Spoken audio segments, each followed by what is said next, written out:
Sometimes we wish digital devices had their own time limits. Now they can.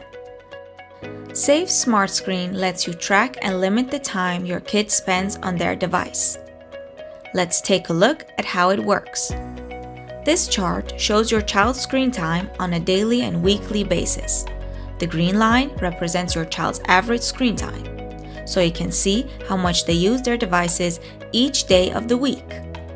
You can instantly block all the apps on your child's device with Instant Block, except for the Always Allowed apps.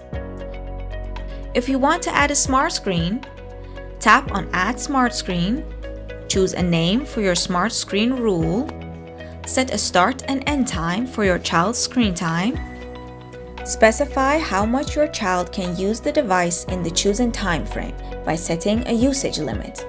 You can set screen time rules for each day or for the whole week.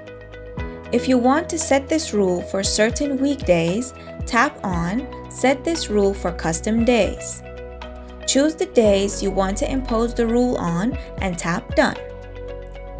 Each Smart Screen rule can be turned off and customized right from the Smart Screen page.